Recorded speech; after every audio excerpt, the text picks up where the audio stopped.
guys, I'm not quitting YouTube. I'm still gonna make some more videos.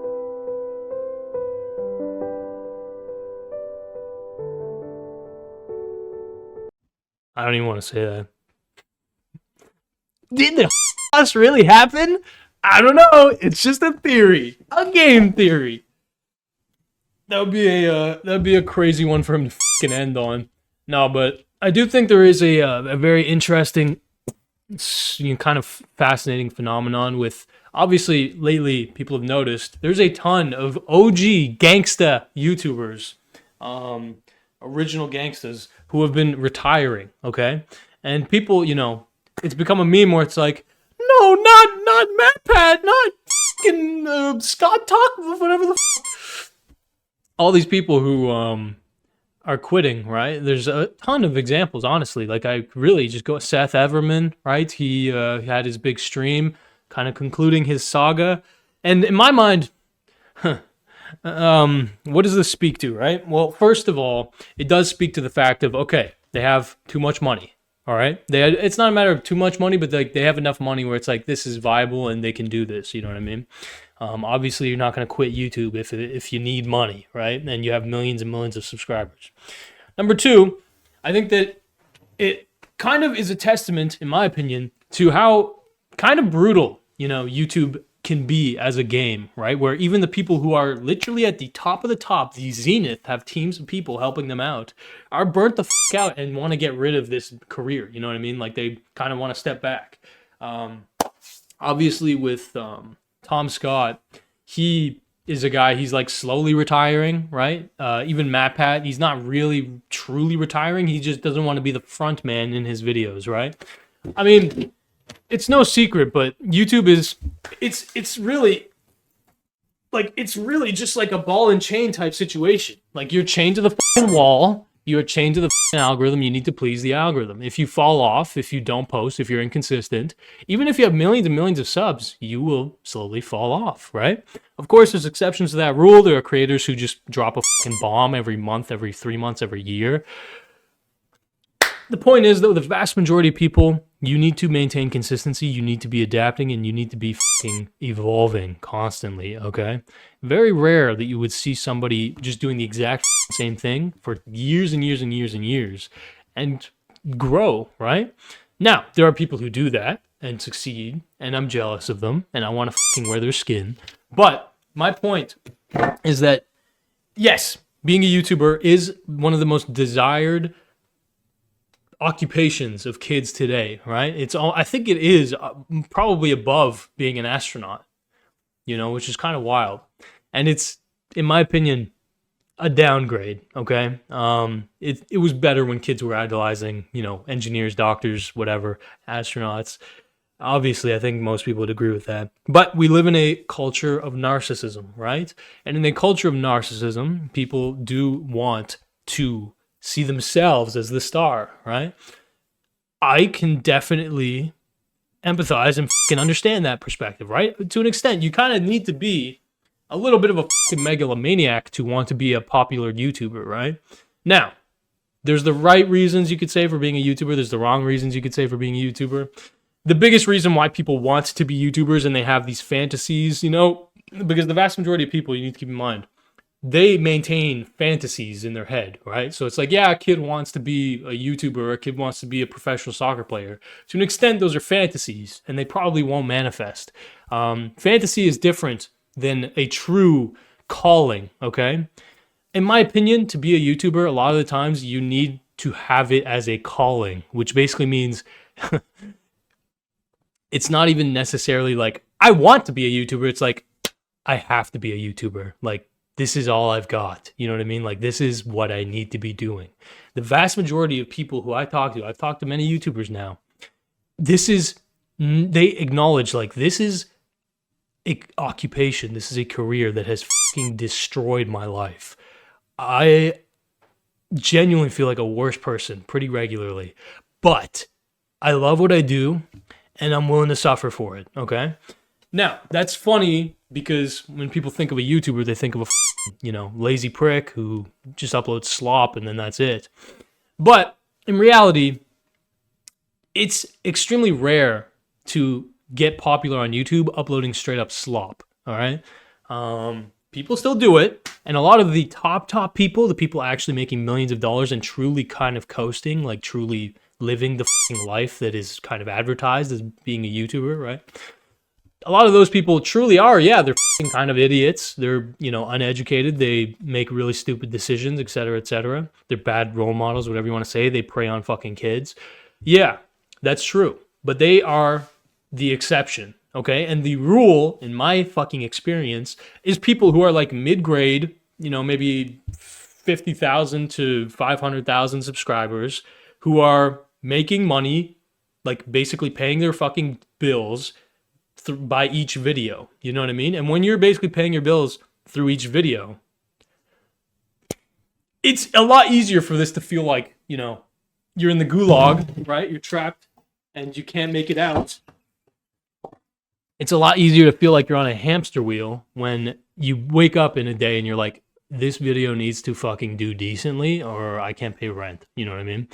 And again, this is still a dope occupation. And the biggest thing that's like an advantage with being, I guess, a self-employed YouTuber or whatever, is that you generally don't feel alienated from your labor, okay?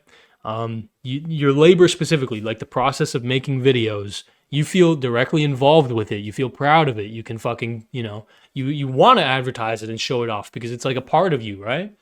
That's something that the vast majority of jobs that people do, especially like corporate work, right? That's something that is heavily lacking. You know what I mean? You feel like you're a cog in the wheel. You contribute to this grander vision that really has nothing to fucking do with you. You don't feel proud of it. You're disconnected from it. You don't have ownership of it, right? Ownership of your labor, having a stake in your labor is a very motivating force, right?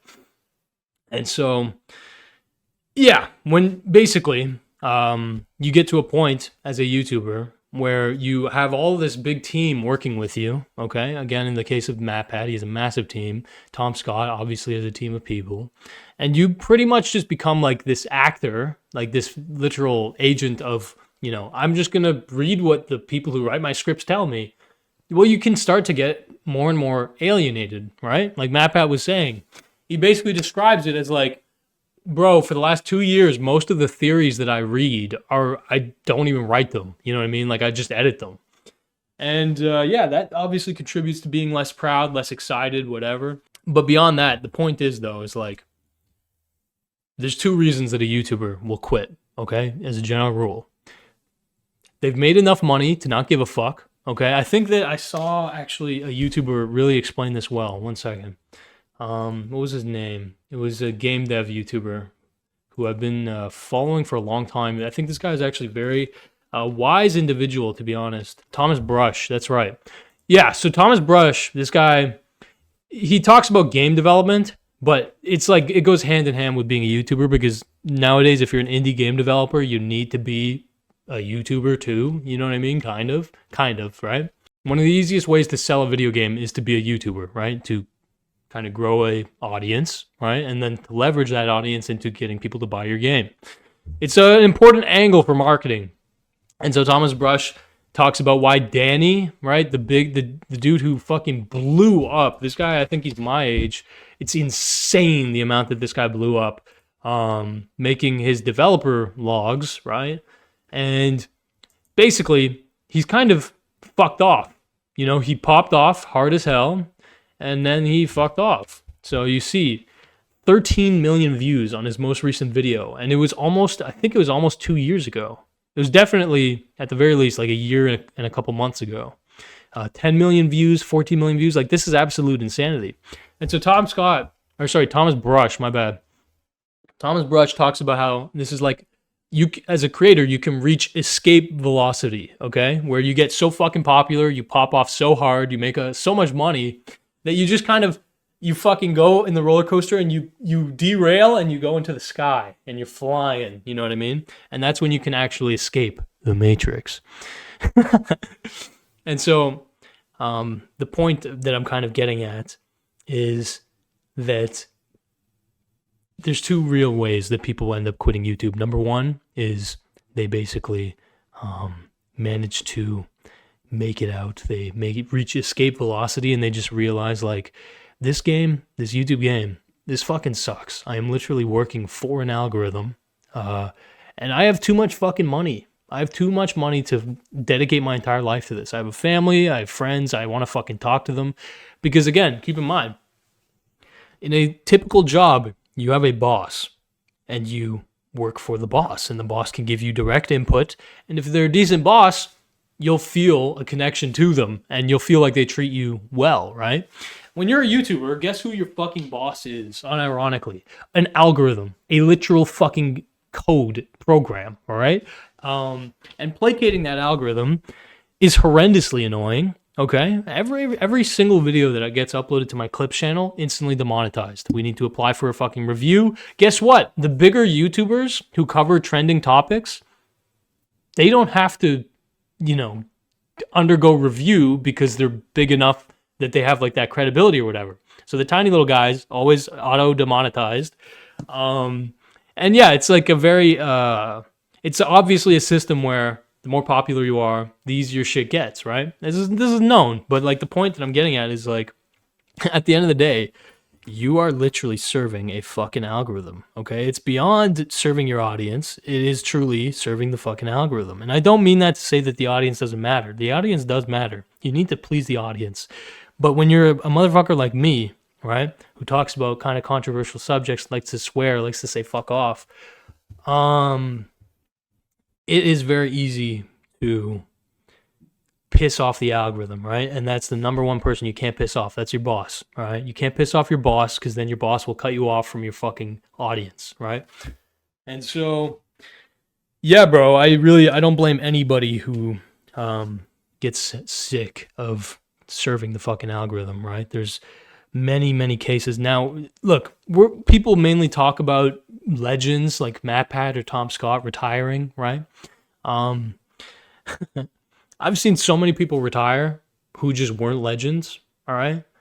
And I understand why, okay? I understand why, completely. Every time I see someone formally retire when they don't have that many followers, I'm just like, honestly, respect, okay? Because a lot of people half-ass it. A lot of people kind of let it, ruin their lives and all that shit. And you could probably put me in that category a little bit, but we fucking persist in spite of it all, right? But the point though is like, it's basically one of those two things, okay? You either reach escape velocity and you're like, fuck off, I have too much money and I want to deal with my family, or it's just not working. You know what I mean? It's just not working. You ain't got the chops. You're getting fucked by the algorithm, whatever. Yeah, I don't know. It's an interesting thing. You know what I mean? I think that in reality, most people understand that being a YouTuber wouldn't be that sick. You know what I mean? Like, you do need to be an obsessed fucking freak to truly pop off as a YouTuber, unless you're literally an industry plant, like a Brett Cooper type, where it's, you just show up, you get to like fucking write some, random ass script, but in reality, you're just reacting to TikToks, and then some fucking other guy edits it, some other fucking guy does your fucking makeup, some other guy, uploads it to 5 different platforms for you.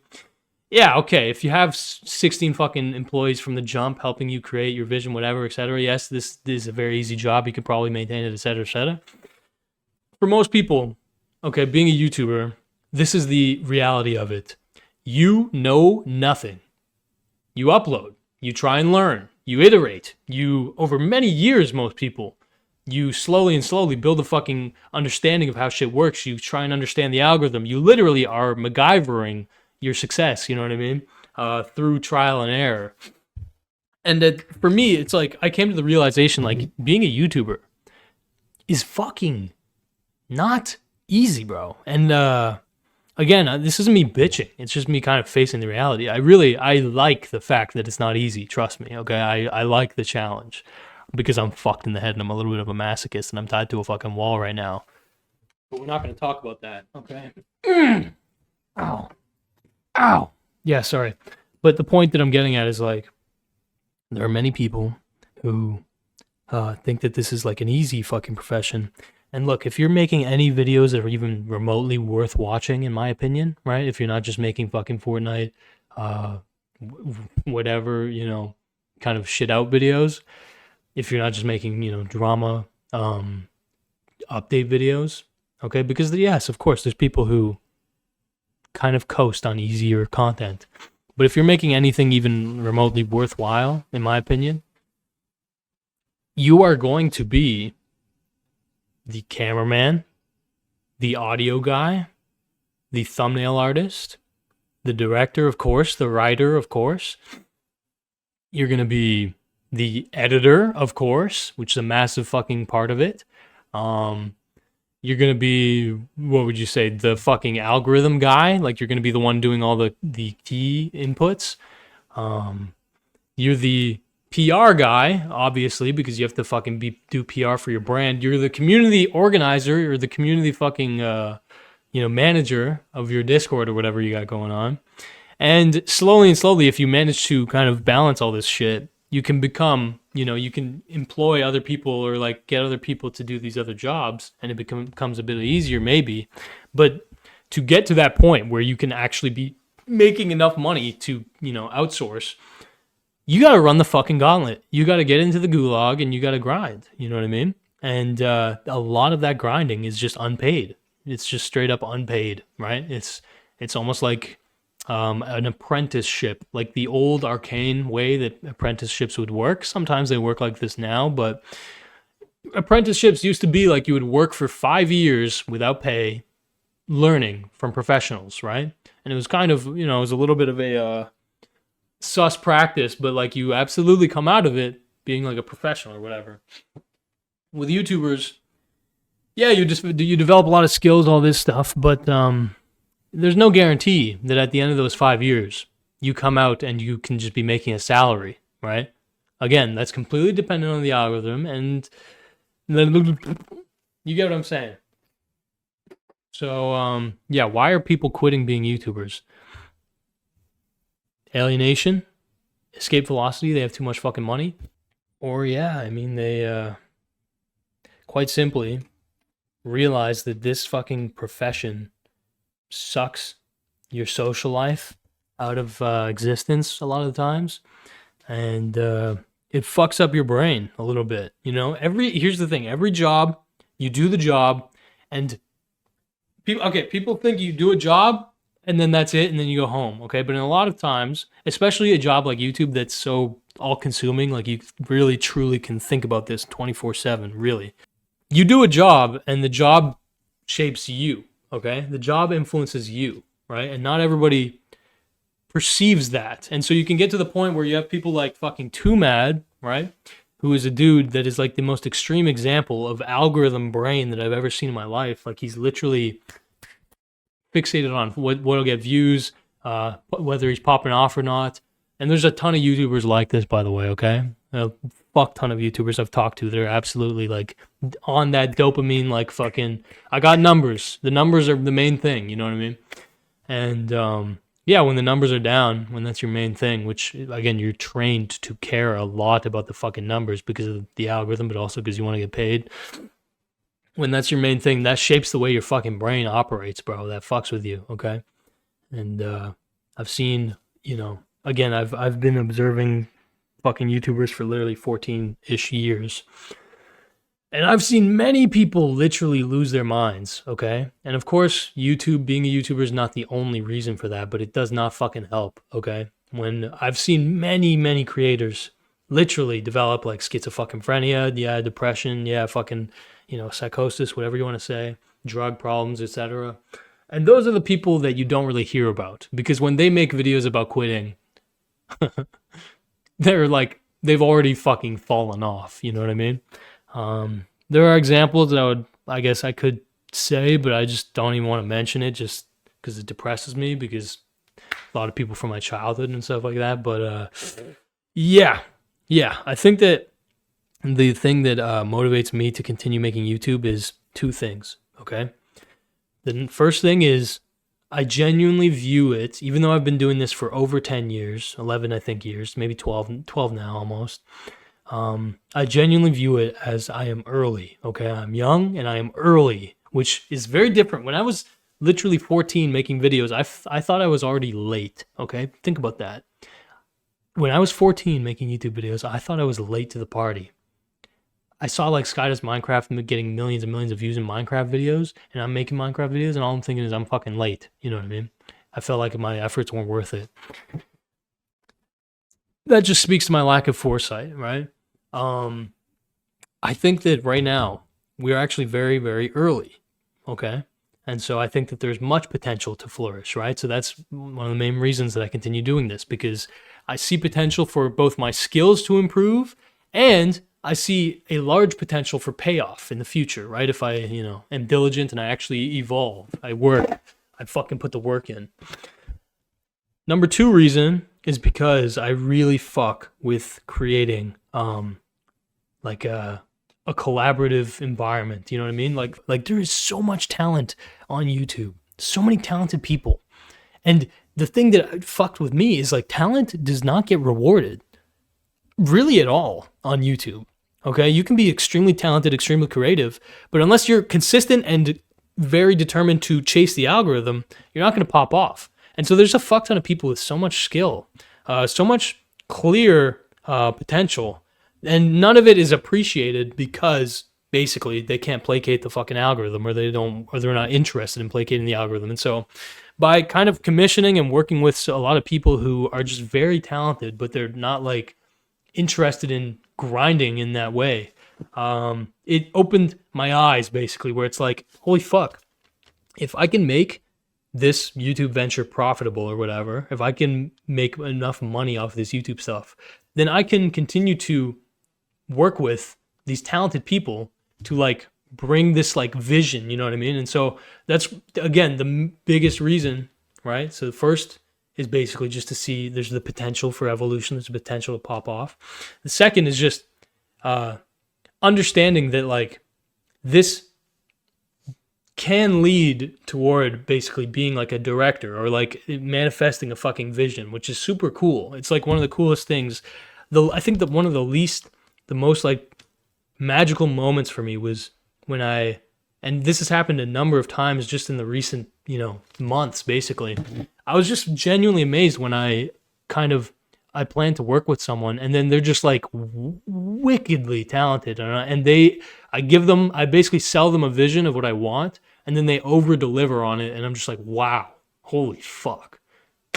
So yeah, that's like what motivates me. And I think that's what motivates a lot of higher level YouTubers is like, how much of my vision can I manifest? All right. Manifesting visions, very difficult enterprise. Okay. I'm a guy who has a lot of fucking ideas. I'm a little bit of a daydreamer. Okay. I'm a little bit of a fucking space cadet is what I've been called. A little bit of a fucking adventurer. I'm a traveler. And so I can have plenty of ideas and yeah, they could be good ideas maybe. But having ideas and manifesting ideas it's so fucking insanely different. It's insane how wide the gap is. And so if I can get better over time at manifesting visions, right? Manifesting these ideas that I have and them, working and basically pulling it off. Of course, I'll feel less alienated, more fulfilled, and I'll feel like this effort is worth it. But if your prime goal for becoming a YouTuber is just to get clout, money, bitches, etc., whatever, you're gonna probably fall off realistically, okay? Or you're gonna get really lucky and you're gonna get the clout and you're gonna get the bitches and etc. And then you're gonna be pretty aimless. And I do think there's a fuck ton of bigger YouTubers who are kind of like this that you can tell they're aimless, right? There's kind of the two paths. They either pop the fuck off and they, profit, they make a ton of money and they kind of like flex and they, are so proud of the money they're making, all this shit. But then you can tell like they're not really, that happy with what they're doing. Like they seem like they're kind of overcompensating in a way. And then there's the YouTubers where it's like they pop off and they put the work in, and then they like base build, like they create a fucking foundation, which basically means they create employees, they fucking create big projects, they try and like you know, create something bigger than themselves. I think that's like a big kind of motivation for humans in general, is like, I want to create something that is just, it's not just about me, you know what I mean? And that's kind of counterintuitive to what you would think YouTubers want, right? Because we're all fucking megalomaniac, narcissists, etc. This is a culture of narcissism, and a lot of narcissism is rewarded. This is true. But again, people to me who are like actual fucking, you know, artists, or people who are actually interesting, they're usually people where it's like, you can tell they're trying to create something that's like a fucking higher level vision. You know what I mean? They have this drive to, you know, evolve or to innovate or whatever. And so yeah, people like MatPat, he literally said he basically feels like he did pretty much everything that he could do with game theory. They had their most successful year ever this last year. And now it feels like kind of a bullshit formality that he's the one talking in the videos, because other people are writing them. And so he would rather step back, not retire fully, but step back and focus more on grander visions, manifesting other visions. You know what I mean? He feels like he completed his task with game theory and that he manifested the vision successfully. Now he wants to, you know, spend time working on higher level projects, right? And so MatPat is a role model. I think he's a very genuine and valid role model. He definitely has too much money, and that's definitely a big part of the reason why he's stepping back and whatever. But more than anything, it's clear that this guy is just dedicated to fucking like creating experiences for people, and he wants to, you know, build toward a higher vision. So as far as like retiring goes, I think that's one of the best possible reasons to retire. It's like, yeah, I want to retire so that I can basically make cooler shit. Based. So yeah, that's you know, that's goals. That's definitely pretty damn similar to my aspirations. So yeah, if you're like me and you don't want to be an NPC,